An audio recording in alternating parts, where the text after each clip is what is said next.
Jelang keputusan Kongres Amerika Serikat terkait persetujuan perang dengan Iran, Presiden AS Donald Trump memberi dua pilihan terhadap Teheran. Trump bilang AS bisa menyerang habis-habisan atau kembali ke meja perundingan. Tapi Trump mengklaim proposal kesepakatan dari Teheran menyulitkan AS, salah satunya karena para pemimpin Iran terpecah belah. Do we want to go in there heavy and just blast them away? Or do we want to do something? They're a very disjointed unitship, as you can understand, Peter, very disjointed. I mean, they're not getting along with each other. And it puts us in a bad position.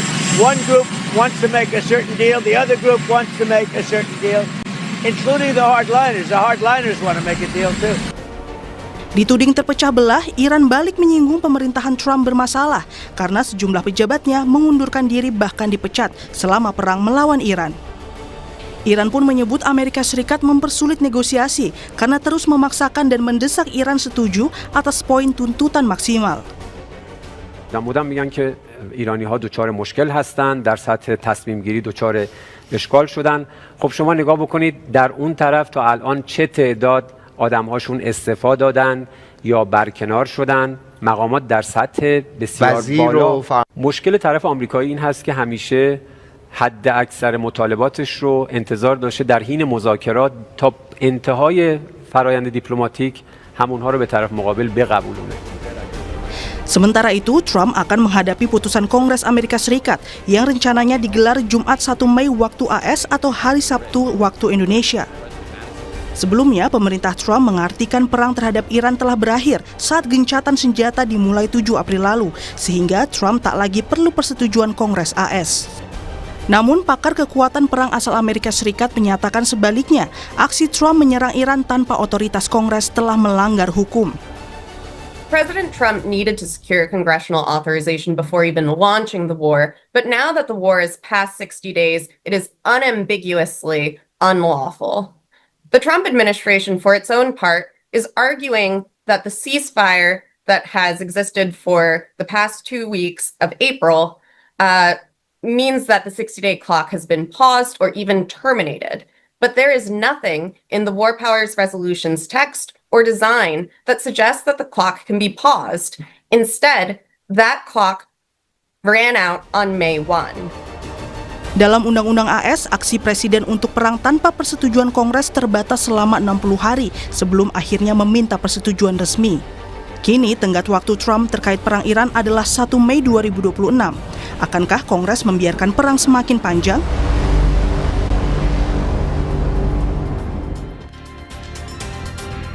Saudara, 1 Mei waktu Amerika Serikat, Kongres AS akan memutuskan kelanjutan perang terhadap Iran. Sementara Presiden AS Donald Trump menilai tidak butuh persetujuan Kongres. Akankah perang berlanjut atau justru akan menguap begitu saja? Kami akan diskusikan ini bersama dengan para narasumber bergabung saat ini atas pertahanan di Iran tahun 2009 hingga 2012. Maijen Purnawirawan Budi Pramono yang sudah hadir di studio kami kali ini. Pak Budi, apa kabar Pak? Baik. Terima kasih sudah datang ke studio lagi. Mas. Bertemu dengan saya lagi untuk melanjutkan diskusi lagi. Terima kasih, Mas. Dan di sambungan dalam jaringan bergabung bersama kami Erlangga Pribadi, Kepala Pasca Sarjana Politik FISIP Universitas Erlangga. Mas Angga, selamat malam dengan Tifal di sini. Selamat malam Mas Tifal. Terima kasih sudah bergabung bersama kami juga. Kalau melihat tanda-tandanya nih Mas Angga, sudah masuk deadline 1 Mei. Ini harus ada keputusan dari Kongres. Hilalnya Anda ngelihatnya nih bakal disetujui atau enggak nih kalau melihat debat yang waktu itu? Kalau saya lihat bahwa terkait debat kemarin itu kemungkinannya jelas 50-50. Ada juga kemungkinan tidak disetujui. Karena kalau kita melihat dalam dialog antara Kongres dengan Pete Hegseth ya dari eksekutif itu Menteri Perang itu kelihatan bahwa Pete sendiri tidak bisa menjelaskan apa-apa terkait pertanyaan-pertanyaan kritis dari Kongres terkait dengan biaya perang seberapa besar yang harus selama ini kemudian pembiayaan seperti apa gitu yang sudah dikeluarkan. Terus kemudian juga terkait bahwa dalam pertanyaan Pete sendiri menjawab ketika ditanyakan tentang keadaan realitasnya, dia mengutarakan bahwa peralatan perangkat-perangkat tempur Iran semuanya sebagian besar sudah hancur. Tapi ketika ditanya lagi kemudian mengapa perlu perang ini, yang dijelaskan oleh Pete bahwa untuk menghancurkan peralatan-peralatan nuklir. Padahal peralatan nuklir itu tidak ada. Kalau kemudian bahwa perangkat-perangkat tempurnya Iran sudah habis gitu, sudah musnah, mengapa kemudian perlu dilanjutkan perang? Itu semuanya tidak bisa dijawab. Terkait dengan berapa banyak lagi biaya yang harus dikeluarkan oleh taxpayer untuk membayar pajak. Nah, tidak ada kalkulasi-kalkulasi yang meyakinkan dari Pete Hegseth. Sehingga saya pikir kalau sebelumnya terkait dengan rekomendasi Kongres sehubungan dengan kelanjutan perang itu disetujui dengan angka yang sangat tipis, padahal Republik itu dominan hanya sekitar 1 suara, 143, 142. Saya pikir untuk dalam konteks ini tentang biaya berapa besar perang itu tidak lebih besar, kemungkinannya malah justru ditolak gitu. Nah, dalam konteks ini maka kita berhadapan dengan ego Donald Trump yang dia tidak mau kalah. Padahal jelas bahwa tujuan-tujuan perang dari Amerika Serikat, mulai dari rejim change, terus kemudian menghabisi pengayaan uranium, menghabisi peralatan tempur, menghancurkan axis of resistance, tidak ada satupun yang tercapai. Artinya sebetulnya ego dari Donald Trump itu semakin tinggi, sementara realitasnya menunjukkan bahwa Amerika Serikat sendiri bisa dikatakan kalah. Kalau dilihat dari 4 itu. Oke, Sehingga tapi saya potong, Mas. Kalau kemudian pernyataan Donald Trump terakhir menyampaikan bahkan menilai tidak butuh persetujuan Kongres, seandainya arahnya 50-50 bahkan ditolak, ada kemungkinan dia bandel nggak nih? Kemungkinan besar, apalagi Donald Trump sejak awal sudah bilang saya tidak butuh hukum internasional, saya tidak butuh hukum bahkan di Amerika Serikat sendiri. Nah, di sini sepertinya kalau memang keputusan Kongres itu menolak, akan ada manuver-manuver atau tindakan-tindakan politik yang fundamental, baik dari elit politik Amerika Serikat atau tekanan dari domestik warga Amerika Serikat yang sudah capek dengan perang ini, gitu. Nah, di sini kita akan melihat, menurut saya bahwa kehendak dari Donald Trump, kita bisa membendung kehendak dari Donald Trump itu sangat tergantung oleh tekanan-tekanan politik, tekanan politik internasional ataupun tekanan politik domestik. Gitu. Oke, nah di sisi lain Pak Budi, dari Iran sendiri bahkan sudah memberikan sinyal bahwa mereka siap perang lagi, sehingga bisa dikatakan bahwa Iran ini sudah menutup kata damai di tengah perang yang sudah berkepanjangan seperti sekarang ini, Pak Budi. Kalau misalnya menutup kata damai, saya kira tidak, Mas. Tetap ada kata damai itu meskipun sempit adanya. Cuman kalau misalnya seberapa sempit tuh kira-kira potensi? Sempit karena apa? Karena seperti kita kutip apa yang disampaikan Mojtaba di hari Kamis, berarti kemarin, yang mengatakan bahwa nuklir dan rudal, pengayaan nuklir dan rudal ini adalah aset nasional, harga mati bagi Mojtaba. Maka Mojtaba mengatakan bahwa 90 ribu juta rakyat Iran siap untuk memprotek itu semua. Dan kalau toh memang musuh masih juga mau melakukan penyerangan, kata Mojtaba, ya kita akan membalas dengan balasan peperangan yang panjang dan sangat menyakitkan. Ini kita garis bawahi, sangat menyakitkan. Jadi kalau misalnya Mas menanyakan seperti itu, tentunya kita akan balance kalau kita membahas dua tokoh ini. Itu seorang Mojtaba, ya. Kemudian kalau kita lihat bagaimana sih stereotipnya seorang Trump ini gut feeling, Mas. Jadi seorang yang melakukan sesuatu quick respond but unlogic gitu, tidak perlu rasio, yang penting quick respond. Dan kalau kita lihat dalam teori Madman teori, ini adalah orang yang sorry to say pretend to be crazy, something like that. Tujuannya memang bagus untuk diplomasi, agar apa? Agar lawan tidak bisa membaca keinginan dia seperti apa. Diplomasi dengan pendekatan perang. Betul. Nah, itu dia makanya. Nah, termasuk dia ini juga seorang populis. Populis ya, dia hubungannya dengan November kan, mau tidak mau dia bagaimana dengan getolnya, dengan exaggerate, dengan trigger yang sangat besar agar bisa mendapuk massa untuk November ini kan. Cuman dia ini narsisisme ini yang dia egosnya tinggi, tanpa empati. Nah, ini naik turunnya atau lebih dan kurangnya seorang Trump.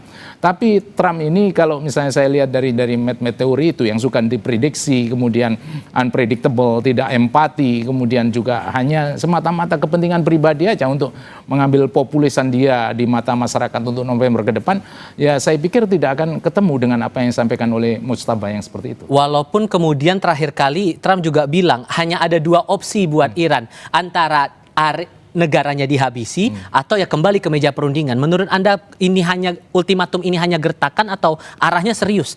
Arahnya bisa juga dikatakan serius karena dia semakin lama semakin tertekan dengan masalah domestik tentunya yang berhubungan dengan November, tapi bisa juga ini dikatakan bluffing karena dari awal sampai akhir mulai dari shot and kill, kemudian lock and loaded, kemudian turun lagi, kemudian menggunakan air strike, kemudian nggak jadi, kemudian mengadakan perdamaian lagi, dan sekarang sudah benar-benar nyata kita harus berangkat dari War Power Resolution 1973. Nah, dia harus dapatkan UMMV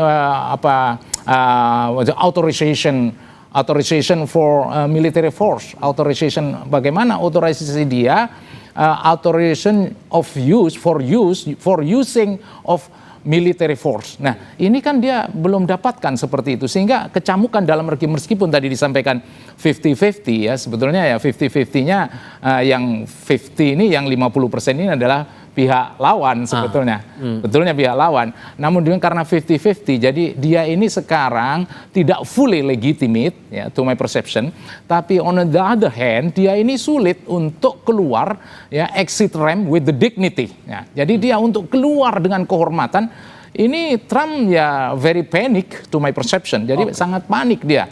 Sampai keluar ultimatum dari Trump ini, Mas Angga, pilihan untuk Iran hanya ada dua, antara daerahnya akan dihabisi habis-habisan atau kembali ke meja perundingan. Menurut Anda ini ultimatum yang serius nggak sih yang dilempar Trump? Tadi seperti diutarakan oleh Pak Budi bahwa kalau menurut saya juga lebih besar kemungkinan bluffing ini. Dan itu karena berlangsung dari dulu seperti itu gitu. Artinya Trump itu kan kondisinya dia merasa sebagai presiden dari negara superpower, yang dia lakukan dengan arogansinya adalah memberikan tekanan penuh, maksimum pressure negotiation, sehingga membuat dia seolah-olah bisa menyeret Iran untuk ke meja perundingan dan takluk. Tapi pada kenyataannya tidak, karena kemudian dari Iran sendiri itu juga mereka menggunakan maksimum condition dalam perdamaian, dan itu masuk akal karena kalau tadi diutarakan dari 4 tujuan dari perang Amerika Serikat, terutama terkait dengan menghabisi uranium dan juga kemudian melakukan kapitasi atau penghabisan dari persenjataan Iran, itu sangat tidak mungkin karena kalau kita lihat sejarah di berbagai negara tetangga-tetangga dari Iran, setelah mereka dihabisi persenjataannya seperti di Irak atau di Libya, yang terjadi adalah dihantam dan dihabisi. Itu oleh karena itu maka itu adalah dalam tanda kutip bisa dikatakan harga mati karena bagian dari grand strategi Iran, bagian dari Iran untuk mempertahankan dirinya dalam konteks kedaulatan. Nah, ini stalemate-nya di situ, sesuatu yang sama lain nggak berkeming dari posisinya begitu. Kalau kemudian ada arah bandel, Pak Budi, kemudian perang itu tetap dilanjutkan oleh Trump tanpa persetujuan dari Kongres, maka skenario apa yang perlu kita harus siapkan antisipasinya, perlu wanti-wanti dari sekarang? Apakah eskalasinya makin luas dan tidak hanya terbatas pada Iran dan kawasan Timur Tengah, atau mungkin ada peluang ada ikut campur tangan pihak lain di tengah perang itu? Tapi jawabnya nanti ya. Kita jeda dulu, tetap di Kompas TV.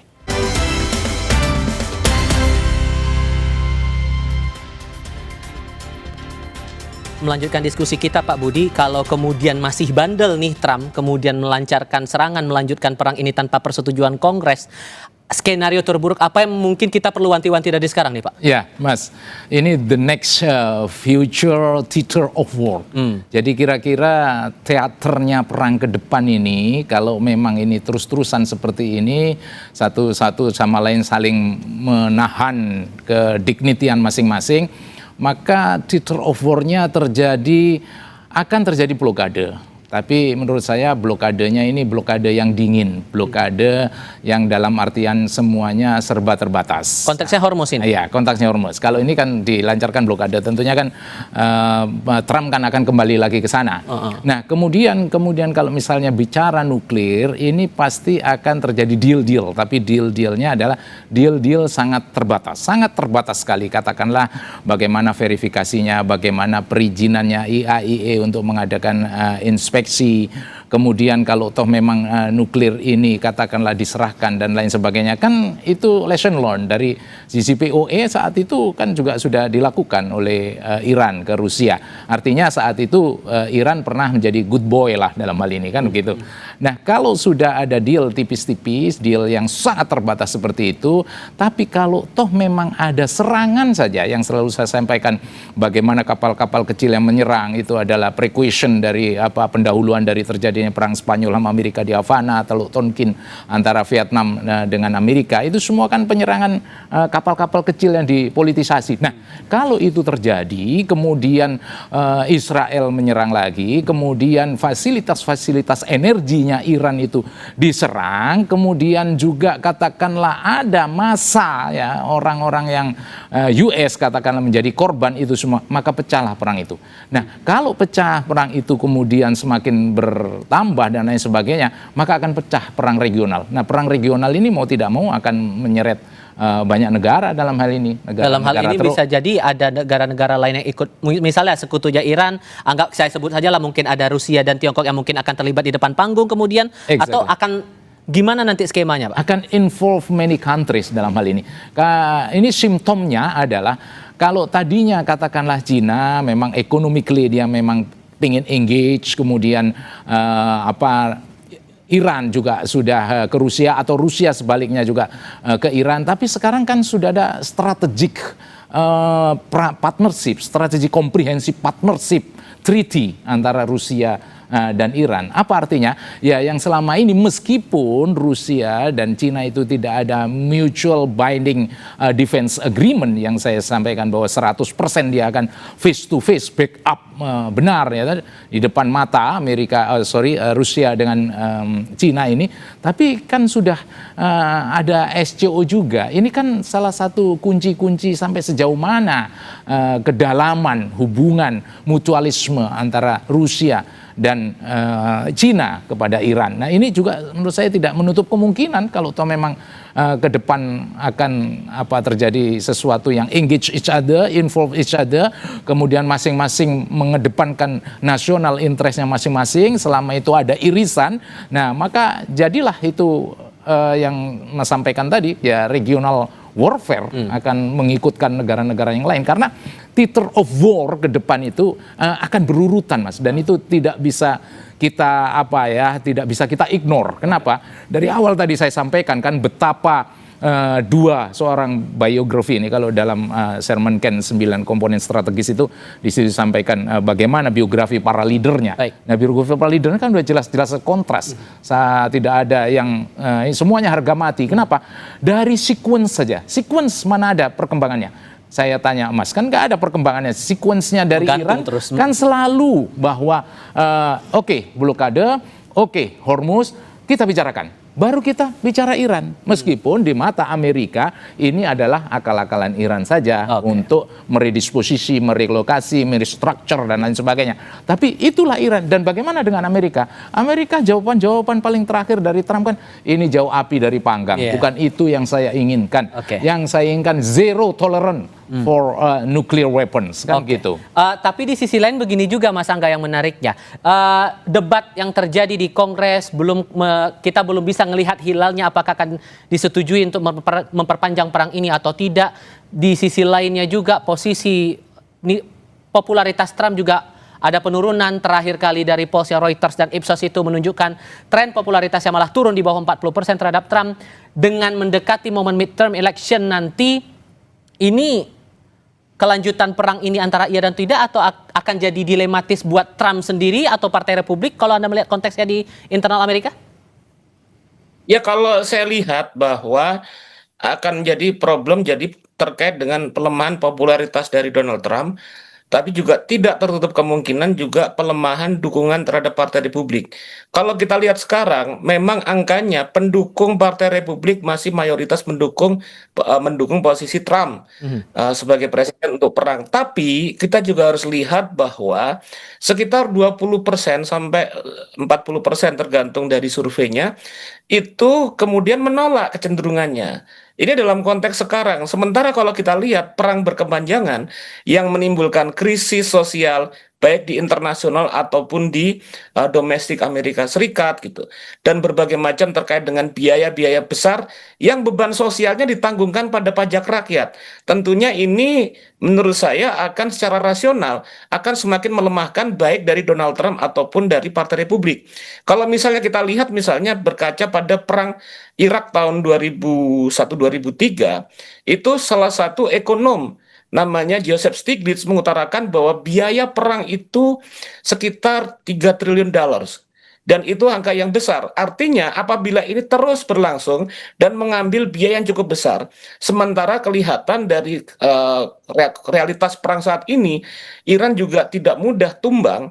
Bahkan kita bisa melihat bahwa peralatan-peralatan tempur dari Amerika Serikat juga tumbang situ, dan sepertinya dalam skala besar, apalagi perang ini akan berimplikasi dalam jangka panjang secara regional dan juga memberikan implikasi kepada global. Tentunya ini akan melemahkan dukungan terhadap perang dan juga kemudian melemahkan legitimasi terhadap partai pengusung dari Donald Trump ataupun yang membackup Donald Trump.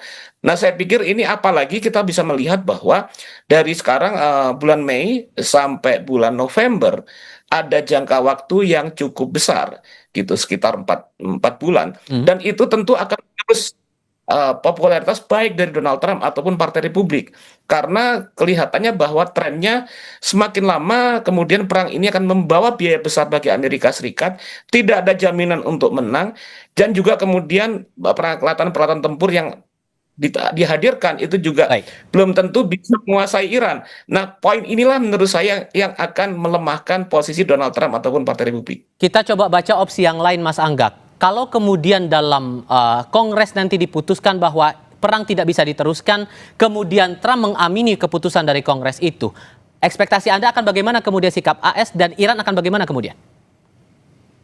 Kalau menurut saya, Iran tentu tidak ada persoalan ya apabila perang selesai. Kalau kita bisa melihat bahwa ada statement dari almarhum Ali Larijani ketika ditanya oleh Henry Kissinger bahwa bagaimana menurut Anda prospek hubungan antara Amerika Serikat dan Iran. Larijani pernah mengutarakan bahwa bagi Iran sendiri, kita tidak akan ada masalah. Iran ataupun Amerika akan sibuk dalam peran-perannya mereka masing-masing dan tidak akan mengganggu. Tapi kemudian prasyarat yang menurut saya akan tetap dipegang oleh Iran adalah tidak ada pelemahan atau pengikisan dari uranium, dan juga tidak ada pemangkasan terhadap pertahanan Iran, karena ini adalah bagian dari pertahanan grand strategi dari Iran dalam menghadapi serangan-serangannya. Oke, satu pertanyaan yang sama untuk masing-masing. Pak Budi, kalau kita lihat kan nuklir ini kan selalu jadi butir yang belum pernah ada kata sepakatnya di situ. Kalau melihat nuklir itu dan Iran dikaitkan, ya emang seberapa mengerikan kalau kemudian Iran itu menguasai soal konteks nuklir itu. Padahal kan negara lain juga punya konteks yang sama, mengelola atau mengembangkan hal yang sama juga. Ini posisi Iran kan sudah diambang, Mas. Coba kita scrutinize in detail sedikit ya, kita lihat tengok ke belakang sedikit di Iran. Bagaimana dia di Fordo, bagaimana dia di Natanz, kemudian reaksinya, dia reaktor nuklirnya yang ada di Isfahan, di Teheran, di Arak, kemudian PLTN-nya yang ada di Bushehr, kemudian bagaimana dengan miningnya yang ada di Provinsi Hormozgan, ada di Provinsi Yazd. Apa artinya? Ini sudah dari utara, kemudian ke timur, ke selatan, memang ini sudah aset nasional. Jadi kalau Mas menanyakan kengerian, sebetulnya bukan masalah kengerian itu sendiri, yang ngeri itu dia sudah diambang, sudah di 60. Nah, to my perception, menurut saya ini 60 ini lebih dekat kemana? Lebih dekat weaponization, lebih dekat nuclear for war, atau nuclear for peace. Nah ini kan lebih dekat nuclear for war. Nah 60%, kalau sudah menuju 80 ke 90 kan jauh lebih dekat dibandingkan nuclear for peace. Nah apa artinya? Just a matter of pushing the button. Ini hanya masalah tekan tombol saja. Memang para ekspertis mengatakan sebagian bahwa need time, spend energy, needs time, takes time, dan lain sebagainya. Iya, Tapi kan kita juga sampai sekarang tidak tahu bagaimana kalau misalnya ini just pushing the button saja tidak takes time, tidak takes energy. Apalagi slip of the tongue-nya daripada Muchaba mengatakan kalau toh memang dosa-dosamu yang sudah sebanyak itu kepada saya, kepada Rahbar, bapaknya dia sendiri yang membunuh, kemudian bagaimana dia membunuh para ahli-ahli nuklir dan kemudian disuruh bayar biaya perang juga masih tidak mau, maka saya akan suruh masuk Iran, Rusia dan Cina ke negara saya, artinya jadi soulmate-nya dia. Dan yang slip of the tongue-nya dia mengatakan saya punya nuklir, kan begitu. Apa artinya? Saya ada nuklir loh ya, bahasa ini kan ada nuklir. Nah itulah yang diterjemahkan kan oleh Trump dengan yang sifatnya dia gut feeling, kemudian man-made theory, narsis and populist, diterjemahkan over confidence-nya dia sehingga diterjemahkan jadilah saat sekarang ini. Jadi sekali lagi ini kekrisisannya apabila ini pushing the button bukan just a matter of pushing the button, just easy to do, to change nuclear for peace to nuclear for war. Nah ini masalahnya. Mas Angga juga sepakat soal itu dan kayaknya AS lagi di posisi kejepit dalam tanda kutip, makanya nuklir itu yang terus dimainin. Ya, kalau saya lihat bahwa mengapa Donald Trump menganggap bahwa terjadi ancaman nuklir dari Iran sebetulnya adalah karena apabila Iran kemudian dekat dengan upaya mengaktifkan lagi, maka Amerika Serikat Donald Trump tidak mudah untuk mengancam Iran ataupun negara-negara Teluk. Karena kalau kita lihat niatnya, ambisinya dan tujuannya adalah menundukkan, mengokupasi gitu kan dari negara Iran, sehingga kemudian Iran sendiri bisa dengan mudah disetir dan didominasi oleh Amerika Serikat. Jadi kalau kita lihat Iran dalam sejarahnya tidak pernah melakukan ekspansi. Dan kemudian juga kalau kita baca dari perspektif dari kebijakan Rahbar sendiri, tidak akan pernah menghalalkan untuk penguatan nuklir sebagai senjata perang. Tapi ini berbeda, ini adalah ancaman kedaulatan eksistensial terhadap Iran. Artinya dalam kondisi-kondisi yang terpaksa dan terjepit, maka kemudian adalah satu hal yang darurat apabila untuk kemudian mengaktifkan uranium dari Iran menjadi kekuatan senjataan. Nah ini poinnya bahwa Amerika Serikat kenapa kemudian resah dengan ancaman itu, karena dia tidak akan bisa atau tidak akan mudah mengancam lagi. Gitu. Oke, Mas Angga, terima kasih banyak sudah bergabung lewat sambungan dalam jaringan. Pak Budi juga terima kasih sudah datang di studio Kompas TV. Sehat selalu untuk Anda berdua. Selamat malam semuanya. Selamat malam semuanya. Selamat malam semuanya. Berita lain akan hadir usai jeda. Partai Umat mempersilahkan untuk menempuh jalur hukum jika ada pihak yang keberatan atas pernyataan Ketua Majelis Syuro partai tersebut, Amin Rais, terhadap Presiden Prabowo Subianto. Sesaat lagi.